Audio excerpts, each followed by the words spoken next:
Olá, Deus abençoe a todos em nome de Jesus Cristo. Eu gostaria de trazer uma meditação aqui para o nosso vídeo, baseado num culto de oração um dia desses. Eu, enquanto orava, me lembrei de Abraão, quando Deus dá para ele uma ordem não explícita, mas dentro de uma fala de Deus com ele, uma ordem surge ali. E eu creio que cada verdadeiro cristão que se considera filho de Abraão deveria trabalhar buscando conseguir aquilo que Deus ordenou. Ah, mas eu não estou vendo uma ordem aqui. É onde eu disse que ela não está explícita.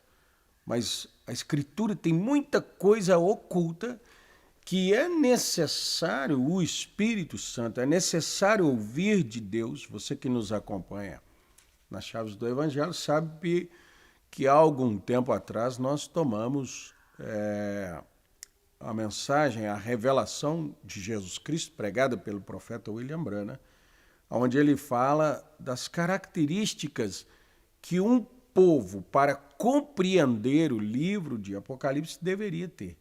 E uma delas é a habilidade de ouvir de Deus. O que é a habilidade de ouvir de Deus? A habilidade de ouvir de Deus é olhar para a Escritura, que para alguém é só letra, e entender uma conversa de Deus com seu povo.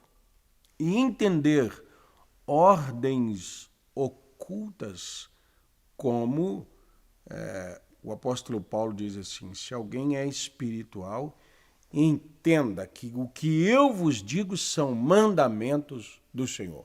O Senhor não mandou, porque isso foi Paulo que falou. Muitas pessoas entram nesse terrível erro e desobedecem a Deus porque acham que Paulo, João, Isaías,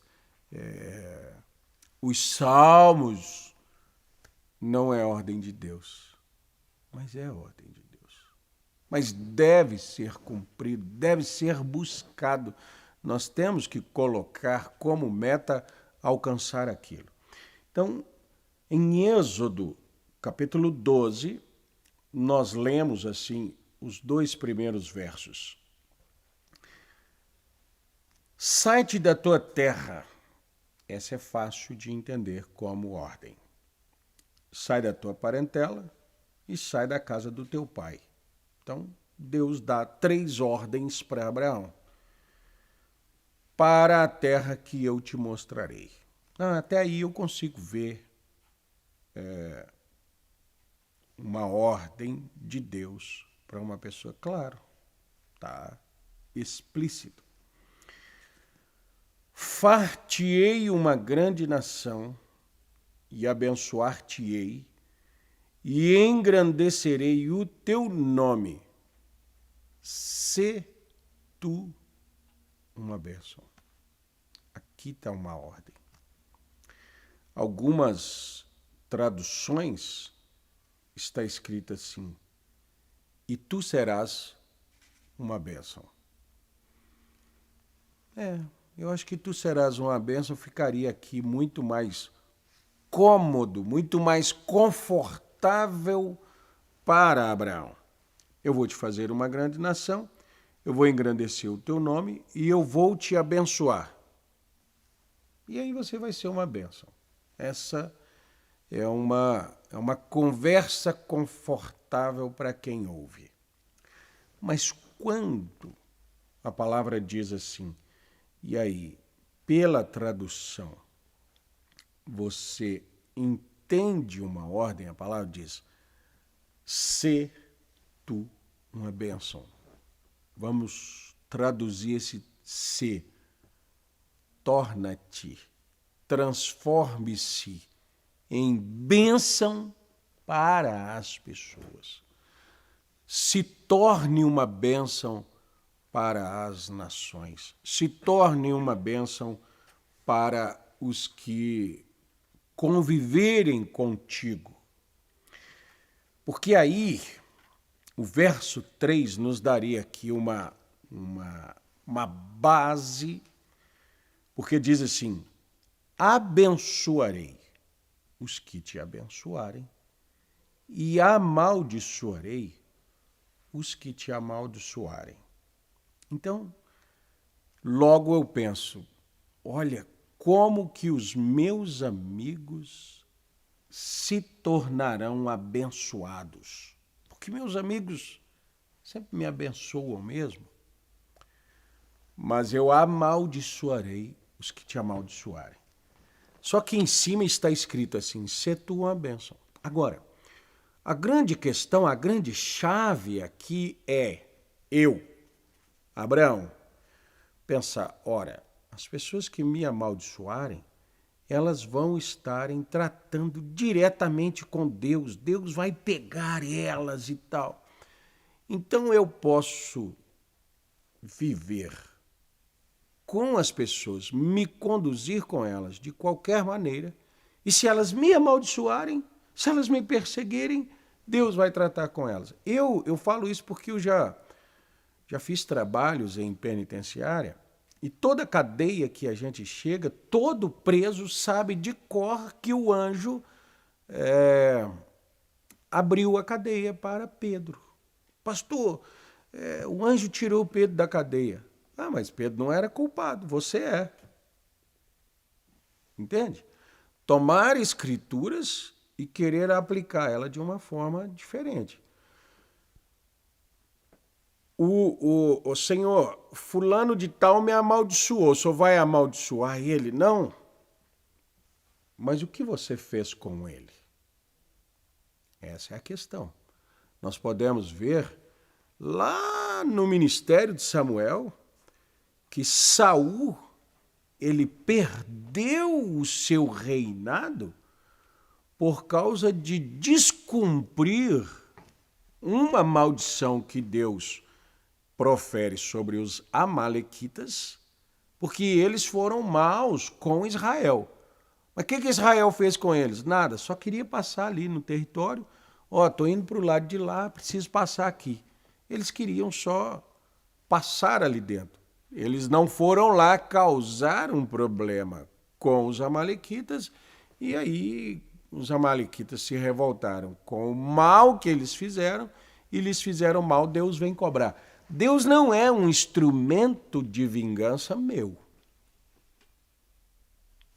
A palavra também diz assim: dai lugar à ira. Minha é a vingança. Me deixa trabalhar com essa parte de vingança. Não pense você em vingança. Sê tu uma bênção. Quando eu tomo como meta me tornar uma bênção para as pessoas, para quem eu conviver, qualquer pessoa que eu conviver, eu preciso ter como meta ser uma bênção para aquela pessoa. A questão de vingança, de maldição, de qualquer outra coisa, isso é com Deus. Aí, Deus se torna muito mais vingativo com alguém que faz mal para mim quando eu sou benevolente. Quando eu sou para essa pessoa uma bênção. Quando eu significo para essa pessoa um perdão, do que quando eu estou guerreando com alguém. Podíamos nos lembrar de Estevão, ao ser apedrejado, pede perdão a Deus por seus apedrejadores. Fazendo isso, ele tornou-se uma bênção para o apóstolo Paulo, que presenciou o seu apedrejamento e não entrou em cena, ainda que pudesse. Não intercedeu, não defendeu, não impediu. Mas e os outros que o apedrejaram? Não coube a Estevão buscar por isso. A questão é estar em nós tornarmos uma bênção. Aí eu queria fazer aqui uma conexão com São Mateus, capítulo 20. São Mateus, capítulo 20, verso 20 também diz assim: Então se aproximou dele, Jesus, a mãe dos filhos de Zebedeu, com seus filhos, adorando-o e fazendo-lhe um pedido. E ele diz-lhe: Que queres? Ela respondeu: Dize que estes meus 2 filhos se assentem à tua direita e o outro à tua esquerda no teu reino. Jesus, porém, respondendo, disse: Não sabeis o que pedis. Podeis vós beber o cálice que eu hei de beber e ser batizado com o batismo com que eu sou batizado? Disse-lhe eles: Podemos. Disse-lhe ele: Na verdade, bebereis o meu cálice. Mas o assentar à minha direita ou à minha esquerda não me pertenço dá-lo, mas é para aquele a quem meu Pai o tem preparado. E quando os 10 ouviram isso, indignaram-se contra os 2 irmãos. Então Jesus, chamando-os para junto de si, disse: Bem sabeis que pelos príncipes dos gentios são estes dominados, e os grandes exercem autoridade sobre eles. Não será assim entre vós. Mas todo aquele que quiser entre vós fazer-se grande, que seja o vosso servo. Seja uma bênção. Torne-se servo. Aí ainda diz: E qualquer que entre vós quiser ser o primeiro, que seja vosso servo. Bem como o Filho do Homem não veio para ser servido, mas para servir e para dar sua vida em resgate de muito. Sê tu uma bênção. Não saia ali querendo: eu quero o lugar da direita de Deus, eu quero o lugar da esquerda para os meus 2 filhos. Olha que humildinha a senhora é no seu pedido, né? Claro, qualquer um gostaria disso. Eu quero os meus filhos no topo. Ninguém tem criado os seus filhos para servir. Nós estamos criando, ou quem sabe até nos tornando, uma geração de chefes, uma geração de cabeças. Mas poucos entendem que tornarmos uma bênção para os outros dificilmente será quando nós mandamos, mas é quando nós servimos. Seja uma bênção. Se alguém me amaldiçoar, uma coisa que eu carrego de mim, falou mal de mim, a pessoa, daqui a pouco ela vai estar mal. Puxa, que fácil, hein? Que fácil. A questão é conseguir servir. Eu quero ser grande. Como grande? Eu quero ser grande no coração de alguém, eu quero ser grande na consideração de alguém, e dificilmente eu me encontrarei grande no coração de alguém, mandando nesse alguém, ou vingando esse alguém, ou vencendo esse alguém numa batalha. Tá vendo? Ó, Deus me fez grande. Mas nós nos tornamos muito grandes no coração de alguém, na vida de alguém, quando nós podemos servir esse alguém. Cada um dentro da sua, não chamaria nem de função, mas dentro do seu ofício, fazendo desse ofício uma bênção para alguém. Eu me lembrei da mensagem Amor Divino, onde o profeta William Branham disse assim: Você já notou que existem boas pessoas, cristãos até, mas existe alguma coisa a respeito delas que você não suporta ficar perto delas? E já há outras pessoas que você quer ficar com elas o tempo todo. Ele disse assim, é por causa da atmosfera que essa pessoa cria. Todos nós somos criadores de atmosferas. Existem pessoas que elas não são uma bênção, elas são um problema. Elas trabalham para ser um problema. E aí você não consegue ficar perto delas. Elas não conseguem conviver com ninguém.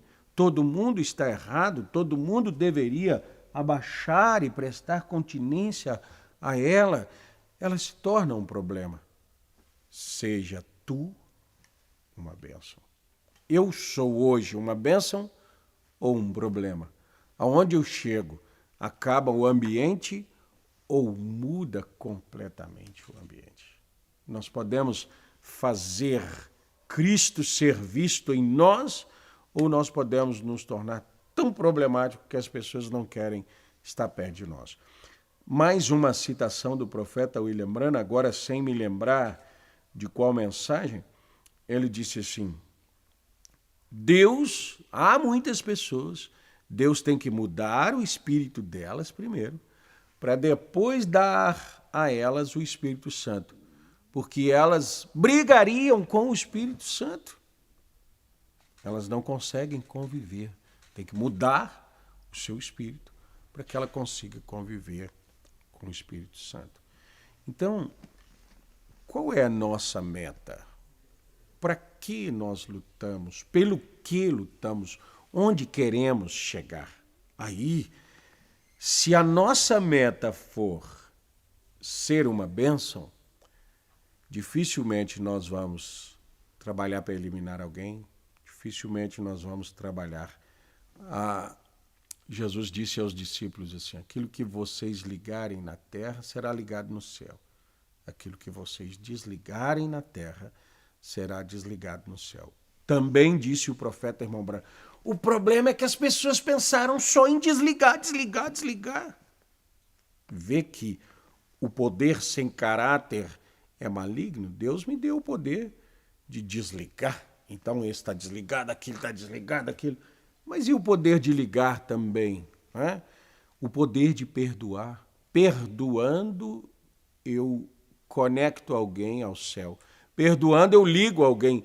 Estevão perdoando, ligou a Saulo no céu. O Senhor Jesus Cristo, morrendo no Calvário, perdoando, ele ligou ali até os soldados que estavam lhe matando, né? Poderíamos chamar os seus algozes, os seus capatazes, aqueles que estavam também lhe perseguindo. Ofereceu perdão até mesmo para os fariseus. Os fariseus, você diria assim, então, pastor Vilaça, os fariseus se converteram? Não porque não quiseram, não porque não aceitaram, mas estavam perdoados e tinham acesso a Deus por causa daquele perdão de Jesus. Mas eles quiseram? Não. Cabia a nós aqui meditar nisso? Não. Mas você será uma bênção. Como é que eu serei uma bênção? Como é que eu me torno essa bênção? Porque Deus me abençoa.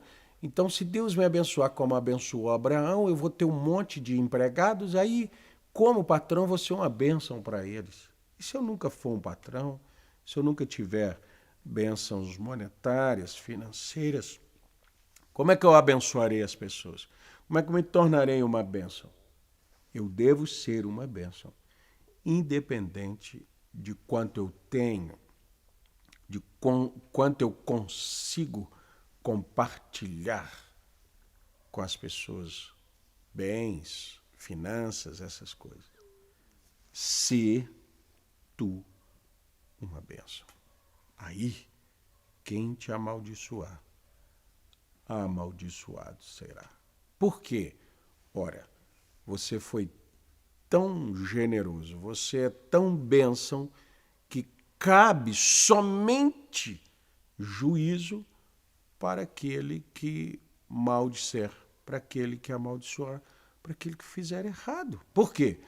Porque foi tudo bênção, tratado com desdém, com desprezo, com não receptividade. Então, sim, aí sim há uma maldição. Mas isso não cabe a mim amaldiçoar ninguém. Mas cabe a nós buscar ser uma bênção. Faça essa pergunta. Eu sou uma bênção ou um problema? Dependendo da sua resposta, trabalhe para ser uma bênção. Dependendo da sua resposta, continue sendo essa grande bênção que você é na sua família, no seu trabalho, na comunidade que você convive, dentro da sua igreja. Que Deus abençoe a todos. E aqui fica essa ordem para nós todos. Sejamos nós uma bênção. Até nosso próximo vídeo, se Deus quiser.